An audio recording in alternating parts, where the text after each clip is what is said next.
तो question number 6 पर हम आ गए हैं। सबसे पहले इसको स्टैंडर्ड फॉर्म में लिखेंगे तो हमारे पास आ जाएगा X square divided by 10 plus Y square हमारे पास आ जाएगा 9 एंड ऑफ कोर्स 1। तो यहाँ पर जो हमारे पास ए की वैल्यू है वो हमारे ए स्क्वायर की वैल्यू हमारे पास आ जाएगी 10 एंड ऑफ कोर्स यहाँ पर हमारे पास आ जाएगी ए की वैल्यू जब 10 लेंगे तो हमारे पास ए की जो वैल्यू है वो स्क्वायर रूट 10 आ जाएगी एंड बी स्क्वायर की वैल्यू 9 है तो बी की वैल्यू हमारे पास स्क्वायर रूट 9 आ जाएगी यानी 3। तो यहाँ पर हमने इन दोनों की वैल्यूज फाइंड कर ली। अगर हम लोग अब सी की बात करें तो ए स्क्वायर माइनस बी स्क्वायर है, ठीक है। यहाँ पर क्या हो जाएगा, ए स्क्वायर है तो ए स्क्वायर की वैल्यू हमारे पास 10 है एंड माइनस 3 हो जाएगी एंड ऑफ कोर्स ये हो जाएगा हमारे पास 10 माइनस, अच्छा ये 9 है, ठीक है ना, 9 है 3 नहीं है, तो 9 है। तो यहाँ पर हमारे पास आ जाएगा 1, तो सी की वैल्यू हमारे पास 1 है। अब इसेंट्रिसिटी की बात करें यानी सी बाय ए, तो सी हमारे पास क्या है 1 एंड ए हमारे पास क्या है वो है स्क्वायर रूट 10। तो स्क्वायर रूट हमने इसेंट्रिसिटी भी फाइंड कर ली है एंड अगर अब हम लोग फोकाई की बात करें तो फोकाई हमारे पास क्या हो जाएगा, वो हो जाएगा हमारे पास plus minus 1 and of course 0 and directrix की बात करें तो वो हमारे पास होगा plus minus A by E. A की वैल्यू हमारे पास क्या है, ए की वैल्यू हमारे पास स्क्वायर रूट 10 एंड ई की वैल्यू है हमारे पास 1 बाई स्क्वायर रूट 10। तो हमारे पास जो वैल्यू है वो आ जाएगी प्लस माइनस 10। तो ये हमारे पास डायरेक्ट्रिक्स भी फाइंड हो गया। अब चलते हैं नेक्स्ट क्वेश्चन की तरफ। अच्छा, उससे पहले देखिए, अगर आपने देखा होगा तो मैंने यहाँ पर जो ए है उसकी वैल्यू 3 ली है एंड बी की वैल्यू मैंने क्या ली है 2 ली है। ये फॉर्म मैंने आपको शुरू में बता दिया था, जो 10.1 है उसमें मैंने आपको बता दिया था कि हमेशा हमारे पास क्या होता है, जो जनरल फॉर्म होता है A square plus Y square divided by B square is equal to 1। तो हमारे पास इसमें ए को क्या होना चाहिए, ए को ग्रेटर होना चाहिए बी से, पर आप देखें तो ए छोटा है एंड बी बड़ा है तो हम इसको स्विच कर लेंगे, ठीक है ना। तो ये हमारे पास यहाँ पर आ जाएगा एंड ये हमारे पास यहाँ पर आ जाएगा। तो हम इस इक्वेशन को किस तरह से लिख देंगे, Y square plus X square divided by 3 divided by 2 is equal to 1।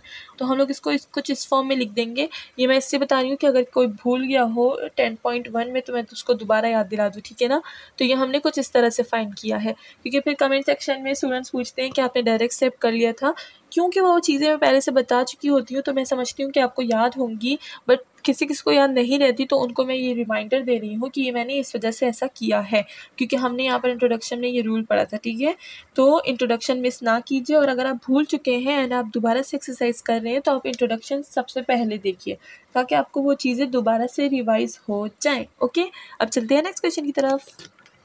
तो क्वेश्चन नंबर 7 पर आ गए हम लोग। सबसे पहले इसको एक फॉर्म दे देते हैं जो कि होगी X square by 9 plus Y square divide by 6 and of course 1। इसको डिवाइड किया हमने 54 पे। तो यहाँ पर हमारे पास फॉर्म आ गई है, तो यहाँ पर ए स्क्वायर हमारे पास 9 हो जाएगा एंड ऑफ कोर्स ए हमारे पास स्क्वायर रूट 9 हो जाएगा। इसको हम 3 भी लिख सकते हैं एंड यहाँ पर बी स्क्वायर हमारे पास 6 है, तो इसको जब b होगा तो हमारे पास क्या होगा स्क्वायर रूट 6। c की वैल्यू को फाइंड करते हैं, ए स्क्वायर माइनस बी स्क्वायर, ए स्क्वायर हमारे पास 9 है, b हमारे पास 6 है, इधर से हमारे पास आ जाएगा स्क्वायर रूट 3, ये c की वैल्यू है। इसेंट्रिसिटी हमारे पास c बाय a होती है, c की वैल्यू है 3 स्क्वायर रूट एंड a की वैल्यू हमारे पास है 3। तो हमारे पास जो इसेंट्रिसिटी है वो आ गई है। अब हम लोग फोकाई की तरफ चलते हैं। तो फोकाई हमारे पास क्या होगा, plus minus square root 3 and of course 0। And directrix की बात करें तो डायरेक्ट्रिक्स हमारे पास क्या होगा, डायरेक्ट्रिक्स हमारे पास प्लस माइनस ए बाई सी है, तो ए की वैल्यू हम लोग बता देंगे कि ए की वैल्यू क्या है, ए की वैल्यू है 3 एंड सी की वैल्यू है स्क्वायर रूट 3 बाई 3। तो हमने इधर कर लिया है, इसको सिंप्लीफाई करते हैं, हमारे पास आ जाएगा 3 एंड स्क्वायर रूट 3। तो ये हमारे पास डायरेक्ट्रिक्स भी निकल आया, फोकाई भी, सेंट्रिसिटी भी, सी भी, ए भी और बी भी। अब चलते हैं नेक्स्ट क्वेश्चन की तरफ। तो सोल्यूशन स्टार्ट करते हैं हम लोग क्वेश्चन नंबर 8 की। सबसे पहले स्टैंडर्ड फॉर्म लिखेंगे, इसको होल को बोथ साइड को 4 पे डिवाइड कर देंगे तो हमारे पास एक्स स्क्वायर की जो वैल्यू है वो 25 आ जाएगी एंड प्लस वाई स्क्वायर की वैल्यू 169 एंड ऑफ कोर्स यहाँ पर 1।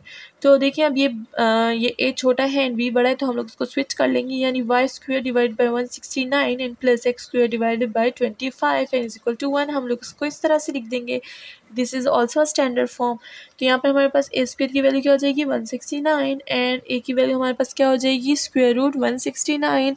तो यहाँ पर हमने कर दिया है, इससे हमारे पास 13 आ जाएगा। तो यहाँ पर अगर हम लोग बी स्क्वायर को देखें वो है 25 एंड बी को देखेंगे तो वो 5 हो जाएगा।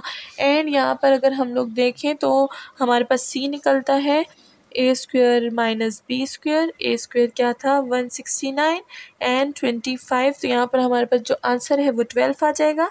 तो सी की वैल्यू हमारे पास 12 आ गई है।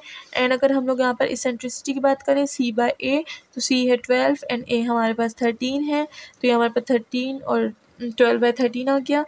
अब अगर हम लोग अपने फोकाई की बात करें तो फोकाई हमारे पास क्या हो जाएगा, वो हो जाएगा 0 एंड प्लस माइनस 12। एंड अगर डायरेक्ट्रिक्स की बात करें तो डायरेक्ट्रिक्स हमारे पास क्या हो जाएगा, वो हो जाएगा हमारे पास प्लस माइनस 13 बाय, ये होगा 12/13, ठीक है ना। इसको सिंप्लीफाई करेंगे तो हमारे पास 169/12 आ जाएगा and of course plus minus. तो ये हो गया डायरेक्ट्रिक्स, फोकाई भी हो गया, इसेंट्रिसिटी भी हो गया। अब हम लोग चलते हैं नेक्स्ट क्वेश्चन की तरफ।